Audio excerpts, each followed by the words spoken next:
नमस्कार, व्यूज.न्यूज पर स्वागत है आपका और आपके साथ मैं हूं पवन कुमार। सरकार की ओर से 59 मोबाइल ऐप्स को बैन किए जाने के फैसले का देश भर में स्वागत हो रहा है। जो लोग पहले से इन ऐप्स में से किसी ऐप का इस्तेमाल कर रहे हैं वो भी इन ऐप्स को अपने फोन से हटा रहे हैं। लेकिन इसके विपरीत अगर कोई शख्स बैन किए गए इन ऐप्स में से किसी भी ऐप का इस्तेमाल अगर अभी भी कर रहा है तो उसके लिए ये जान लेना बेहद ही जरूरी है कि जब किसी देश की सरकार ने किसी ऐप को बैन कर दिया हो तब इस बात की आशंका काफी बढ़ जाती है कि उस ऐप के नाम पर हैकर्स भी एक्टिव हो जाते हैं।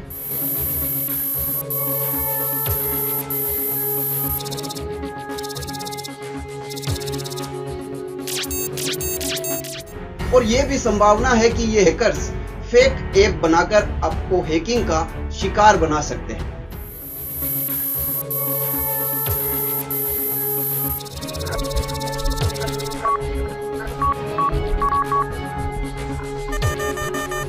ऐसी सूरत में जरा सोचिए, क्या इस बात की आप कहीं शिकायत कर पाएंगे?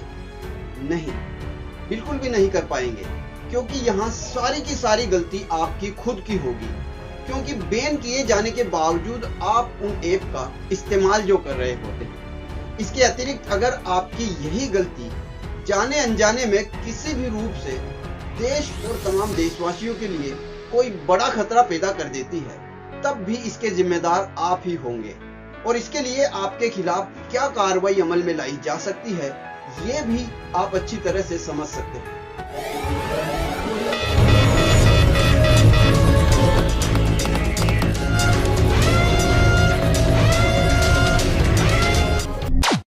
इसलिए हम सभी के लिए सबसे सही और सबसे अच्छा यही होगा कि सरकार ने जिन ऐप्स को बैन किया है उनमें से यदि कोई ऐप अब भी आपके फोन में मौजूद है तो आप अपने निजी स्वार्थों को दरकिनार करके देश रक्षा को ही सर्वोपरि मानते हुए उसे तुरंत डिलीट कर दीजिए। कम से कम तब तक के लिए जब तक कि इसको लेकर सरकार का कोई फैसला अथवा कोई आदेश जारी न कर दिया जाए।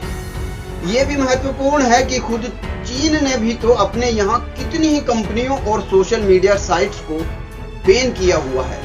इनमें गूगल, यूट्यूब, ट्विटर, स्पॉटिफाई और स्नैपचैट और फेसबुक जैसी कई वेबसाइटें और ऐप्स शामिल है जिन्हें चीन ने बैन किया हुआ है। यहाँ तक कि चीन ने बहुत सारी जानी मानी ग्लोबल न्यूज एजेंसियों तक को भी सेंसर किया हुआ है।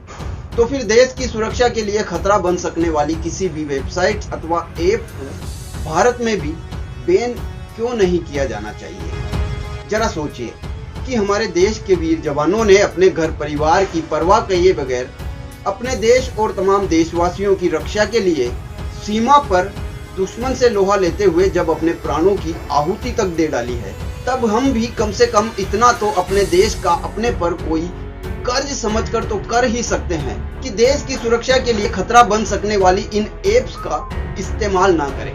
वो भी ऐसी सूरत में जबकि बैन की गई इन तमाम ऐप्स में से कमोबेश हरेक का कोई ना कोई दूसरा और उचित विकल्प हमारे पास मौजूद है, जिसकी जानकारी शायद आपको अब तक सोशल मीडिया के जरिए मिल ही चुकी होगी। तो जनाब, अब सीधी सी बात यह है कि आज सोशल मीडिया के इस एरा में जब हर कोई अपनी दुनिया में खोया हुआ है तो उससे हमें अब कुछ बाहर आने और देश के लिए अपना कुछ तो दायित्व निभाने के बारे में सोचने की जरूरत होनी चाहिए।